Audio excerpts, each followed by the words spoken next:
Hi, it's Mitch from PickDogs.com, and it is Monday, June 17th, 2024. We're doing our first halves and first 5-inning picks for today. Of course, we cover every game on the board, and that includes the NBA Finals Game 5, along with the full card of Major League Baseball. Of course, today, not a completely full card, but we'll go through every game that's available on the board today. Of course, we also go over today in sports history, and today in 1960, Ted Williams hit his 500th career home run to join that 500 career home run list. So pretty giant accomplishment. Of course, what many consider the greatest hitter of all time and the last guy to hit over 400 for a season. Of course, we're hitting well over 400 this season against the books. We are taking names and crushing them, and we will continue to do that today. So let's get right to it.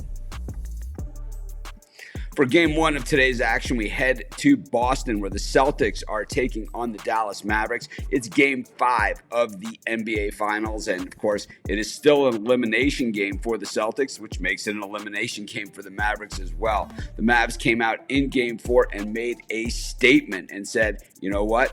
You're not that much better than us, and on the right night, we can beat you. And what the Mavericks need now are 3 more right nights in order to erase that once 3-0 deficit and take home the title. Of course, Luka Doncic has come up big in this series. He's taken a lot of criticism in our YouTube comments, but so be it.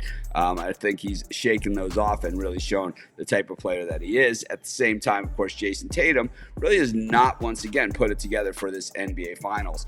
Thing is, I expect the Mavs to come out pretty hot, but we know the Celtics at home this season, they have been very hot as well, and they've been winning a lot of first halves. I think it's going to be nip and tuck at halftime. I'll take the Celtics to win the first half. For the first game on today's Major League Baseball card, we go to Pittsburgh, where the Pirates are hosting the Cincinnati Reds. It's Paul Skeens, the phenom, on the mound for the Pirates, and Carson Spires on the mound for the Cincinnati Reds. Spires has not started a game yet this season, but he has a 2.33 ERA. He has pitched 19 and a third innings, so it's not like he's seen all that kind of light action. Because on the other hand, we look at Skeens, and he's certainly gotten a lot of hype, and he's not a hype machine. This guy's the real deal. He's only pitched 17.1 innings. Of course, he's got a 2.43 ERA, 2.60 over his last 3 starts. The Reds have really played miserably against the Pirates in recent history, going 5-15 in their last 20 meetings. We look at the way these teams are hitting the baseball, especially versus right-handed pitching. Over the last 10 games, the Reds checking in at 233 and the Pirates at 252. Tell you, I just don't feel like betting against Skeens. I'm going to take the Pirates in the first 5. For our next game, we head to Philadelphia, where the Phillies are hosting the San Diego Padres. The Padres continuing their road trip while the Phillies head home for pretty heavy hitter of a schedule that they had, playing in Baltimore yesterday. The Padres are just 8-20 in their last 28 meetings against the Philadelphia Phillies. And today they go with Randy Vasquez, who actually, has pitched a little better than what I've talked about. I've been pretty critical of Vasquez. Meanwhile, for the Phillies, it's Christopher Sanchez. Sanchez has a 3.07 ERA on the season, while Vasquez checks in at 4.93. Meanwhile, for the last 3 starts, Vasquez at 3.78, while Sanchez an impressive 2.81. The Padres, when it comes to hitting left-handed pitching, not quite the team that they are hitting righties, hitting just 234 over the last 10 games and 225 for the season. While when it comes to the Phillies and hitting righties, just 236 for the last 10 games and 244 for the season. It sounds a lot more even than the game probably is. I'm going to take the Phillies in the first 5.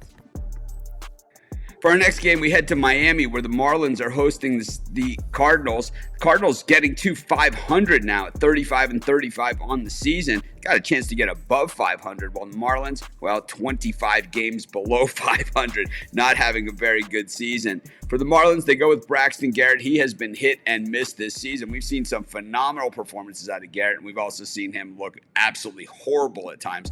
Meanwhile, Sonny Gray, who is generally steady and dependable going for the Cardinals, but he hasn't been quite the Sonny Gray that we've seen in past years. Checks in with a 3.01 ERA for the season, but 4.32 over his last 3 starts. while Garrett 7.30 over his last 3 starts. Like I said, he is hit and miss. We look at the way that the Cardinals hit left-handed pitching, 250 over their last 10 games, while the Marlins hitting righties at just 192. To me, it's like we've had some success fading Gray this season because he is usually a little bit to the overvalued side, but it's a tough one in this one. I'll have to go with the Cardinals in game 1 of this series for the first 5. For our next game, we head to Toronto, where the Blue Jays are taking on the Red Sox. It's Kikuchi on the mound for the Jays and Nick Pivetta on the bump for the Red Sox. The Red Sox have not had a lot of success in Toronto over the years, just going 5-12 in their last 17 meetings in Toronto. But meanwhile, the Blue Jays just 2-7 in Kikuchi's last 9 starts, despite Kikuchi pitching pretty well. 3.26 ERA on the season and 3.31 over his last 3 starts, while Pivetta checks in at a 3.88 ERA in the season and 3.31 over his last 3 starts. So pretty even numbers there. We look at the way the Red Sox have been hitting left-handed pitching lately, and they have been absolutely murder incorporated. 308 versus left-handed pitching. In fact, 292 versus righties over the last 10 games. We look at the Blue Jays versus righties, just 235 for over their last 10 and 232 for the season. I know the Red Sox haven't had a lot of success in Toronto, but I think this Red Sox team coming off that series against the Yankees kind of feeling it. I'll take the Red Sox in the first 5 innings. For our next game, we go to Atlanta, where the Braves are hosting the Detroit Tigers. Braves having a pretty solid series against the Rays over the weekend, but still, it's certainly a lot of questions still out there for them. Today, the Braves go with Max Fried, who, generally a slow starter, but this year actually playing pretty well recently, while Reese Olson has a pretty solid ERA, but man, he has been vulnerable recently. After not having a very good win-loss record, now his other numbers are starting to deteriorate as well. Fried with a 3.20 ERA on the season compared to Olson's 3.68, but when you break it down to the last 3 games, Fried at 2.70 and Reese Olson at 10.43. We look at the way that the Tigers are hitting left-handed pitching recently, and it's certainly a lot better than they're hitting righties, coming in at 246 over their last 10 games, and the Braves at 232 versus right-handed pitching over their last 10. But for the season, the Braves at 240 versus righties. I think that they're the Braves starting to put it together after the Acuna injury. I'm going to take them in the first 5 to get to Olson. For our next game, we head to Chicago, where the Cubs are taking on the San Francisco Giants. It's Javier Assad on the mound for the Cubbies, while Jordan Hicks gets the ball for the Giants. Both these pitchers have pitched well for the better part of the season, but both of them have deteriorating numbers coming into this specific game, as Hicks' 3.01 for the season looks like 5.93 over his last 3 games, and Assad's 2.81, 5.17. So both of these pitchers suffering significant damage in their recent starts to their overall season numbers. We look at the way these teams are hitting right-handed pitching, and neither of them are hitting righties particularly well, with the Giants at 214 over their last 10 games and the Cubs at 217. And even for the season, the Giants at 238 and the Cubs at 220. The Cubs pretty much stifled on Sunday by Miles Mikolas, a guy that has owned them for a very long time. And the thing is, the Cubs have played well, though, against the Giants in recent series, winning 21 of the last 29 meetings of these two teams. But I think this one's going to be one of those tactical, weird games. I'm going to take the Giants in the first 5. For our next game, we go to Texas, where the Rangers are hosting the New York Mets. It's John Gray on the bump for the Rangers and David Peterson on the mound for the Mets.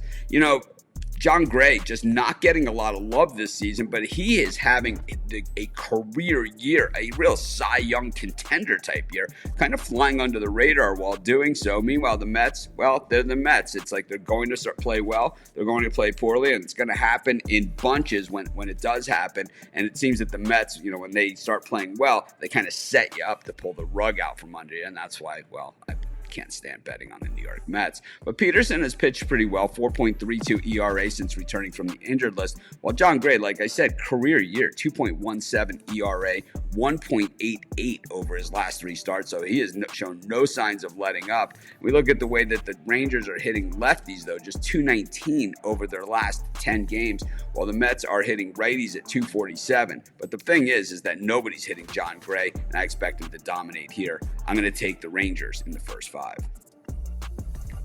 For our next game, we go to Colorado where the Rockies are hosting the Los Angeles Dodgers. Cal Quantrill on the bump for the Rockies, and it's James Paxton on the mound for the Dodgers. Paxton has been hit and miss this season, but man, has he been walking a lot of batters. We've seen him busted up early in games, but we've seen him pitch pretty dominating in other games. Meanwhile, Cal Quantrill for the Rockies has been flying under the radar. This is a guy that pitches half his games at Coors Field. He's got a 3.30 ERA for the season. Over his last 3 starts, which have all been on the road, 2.35 ERA, while Paxton, 5.91 ERA over his last 3 starts. We look at the way these teams are hitting the baseball, and we look at the Rockies against left-handed pitching, and it's 319 versus left-handed pitching over their last 10 games, while the Dodgers at 238 versus right-handed pitching over their last 10. For the season, the Rockies are hitting 260 versus lefties. So even though 319 seems like, maybe unsustainable, they've been hitting lefties all the way, and I think they hit Paxton here. I'm going to take the Rockies in the first 5. For our last game on the card, we head to Los Angeles where the Angels are taking on the Milwaukee Brewers. Just a matchup that seems kind of weird because we don't see these teams play each other all that often. It's Jose Soriano on the bump for the Angels, while Carlos Rodriguez gets the ball for the Brewers. Rodriguez making his second career start. He lasted just 3 2/3 in his first start. He's got a 4.91 ERA. He was one of the top prospects in the Brewers system, and I think big things could be ahead for Rodriguez, even though we didn't necessarily see that in his first start. Soriano checks in with a 3.48 ERA on the season, 3.15 over his last 3 games. So he's pitched well, despite the Angels not being one of the better teams out there. The Angels are crushing righties, hitting 263 versus them over their last 10 games, while the Brewers check in at 245. But for the season, the Brewers hitting righties at 259 and the Angels at just 230. And I expect a little bit of regression here. I'm going to take the Brewers to take the first 5 in Anaheim. That wraps up today's first halves and first 5 innings. Of course, we'll be back tomorrow with a full Major League Baseball card. Of course, if you're looking for my best bets, the games I'm betting today, as well as best bets from the world's best handicappers, go to our website, pickdogs.com. Just click on the Premium Picks tab. Use the discount code PICK for 15% off. We also have products like the ones that I'm wearing, merch, hats, this nice zip up that I'm wearing. We sell these things over at the website under the merch tab. We don't have a big margin in there. They're just very quality goods. So, they're not the most inexpensive things out there, but if you do get it, you'll be getting something nice that you'll wear. We don't sell anything that I wouldn't wear. So check it all out over at pickdogs.com under the merch tab. I also have a link in the description for both the merch and for our premium picks. But of course, this is Mitch. Thanks for joining me. Of course, I'm in the road in Vegas, and I'll see you guys tomorrow with those first 5 innings picks.